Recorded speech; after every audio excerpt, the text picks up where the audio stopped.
Commercianti veneziani nel mirino della giunta comunale che entro dicembre vuole rendere effettivi i cosiddetti pianini, ovvero il ridisegno degli spazi pubblici ad uso commerciale nella città storica.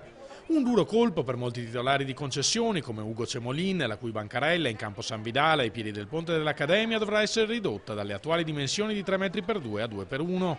A queste condizioni non mi sarebbe possibile lavorare, spiega, la scelta sarebbe tra vendere o diventare abusivo. Mi costringono a diventare illegale, sì, oppure ad affittare a bengalesi, a persone di fuori, perché loro rimangono impuniti. In effetti basta fare un giro a guardarsi intorno e tu vedrai dappertutto che edicole tipo, banchi tipo, sono tutti illegali, sono tutti fuori misura, sono bazar sono.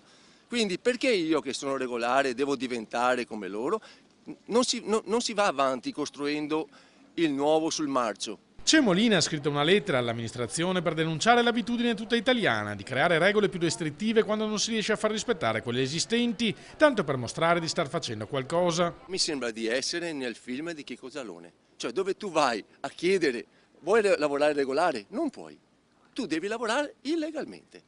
Se vuoi ottenere qua devi lavorare illegalmente, non c'è altro da fare. L'invito all'amministrazione è a tornare sui suoi passi e smetterla di perseguitare i pochi venditori che hanno sempre rispettato la legge. Per non fare figuraccia che hanno fatto con i banchi di grano, dove hanno tolto i banchi di grano e ci hanno trovato decine e decine di abusivi che estorcevano denaro col grano ai turisti.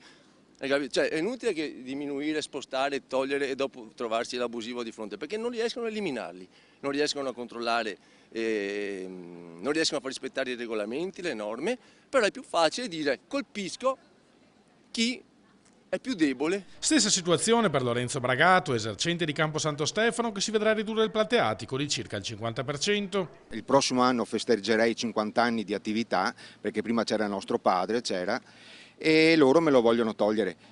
E mi ritrovo che non posso più andare avanti perché mi ritrovo con delle spese altissime, perché ho quasi 10.000 euro di affitto al mese da tirar fuori, ho del personale che poi io dovrò lasciare a casa e non riuscirei ad andare avanti, loro vogliono chiudermi l'attività. Si continuano a concedere nuovi plateatici in calli piccole e strette, ricorda Bragato, e a chi è qui da 50 anni in un campo dove non ci sono di sicuro problemi di spazio si vuole rendere impossibile continuare a lavorare. Non capisco il senso di tutto questo. Vedo che qui a nessuno frega niente, gli basta fare un po' di politica e non pensare alle famiglie e alla gente di Venezia.